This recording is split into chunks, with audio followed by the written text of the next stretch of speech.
See you. Bye-bye. All right. Now, the U.S. is the world's largest producer of nuclear power, but it may be facing a shortage of a key ingredient that's needed to run a majority of the nuclear reactors. So this comes from the Government Accountability Office, big story potentially. And while we're talking about nuclear power, it has just come in fact, earlier this hour, that the House today approved a mini spending bill for nuclear security during the government shutdown. So did want to pass that on as we bring Robert Bryce in, senior fellow at the Manhattan Institute, to talk more about this issue in terms of this key ingredient, lithium-7, which is we're not producing enough of it.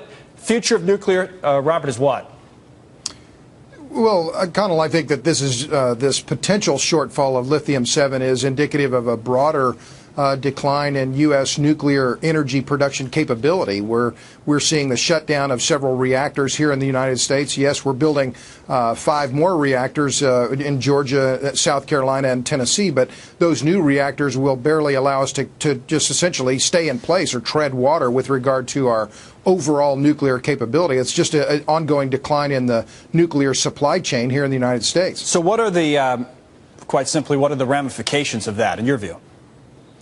The issue of lithium-7, I think, it could be resolved fairly quickly. If you look at the GAO report, we're only talking about a supply of roughly 300 kilograms per year. So on a volumetric basis or on a weight basis, it's not a large amount. But it is a critical ingredient to control acidity in the cooling systems of these reactors. But the GAO reports that even being able to rebuild that lithium-7 production capacity could be solved for $10, maybe even $20 million. So it's not a huge investment, but again, I think this to me is indicative of the broader issue facing the U.S. government and the U.S. government, particularly when it comes to CO2 and carbon emissions. If the U.S. is serious about reducing carbon dioxide emissions, we need to maintain a robust nuclear capability with regard to nuclear energy production. What I'm trying to get at a little bit is this kind of the beginning of the end, not to be overly dramatic about it for the nuclear industry, there have been other issues that have been plaguing it.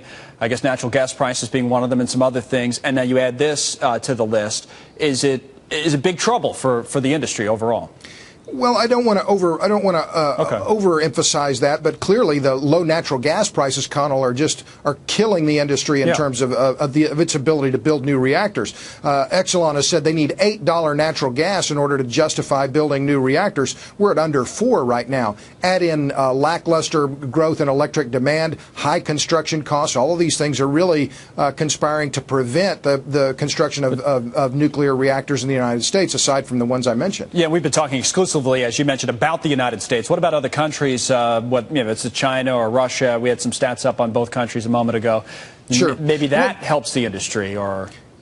Well, that's true. But remember, in China, they're building roughly 60 gigawatts, 60,000 megawatts of new nuclear. They're adding 30 gigawatts of new coal every year. So, yes, nuclear on an international basis, particularly in countries where natural gas prices are high, they want to diversify their portfolios. So, yes, they're nuclear, and in Western Europe, nuclear is still viable. Right, but not good times here, at least the recent news flow. Robert Bryce, thank you very much for coming on, as always. Appreciate it. Thanks a million, Connor. All right.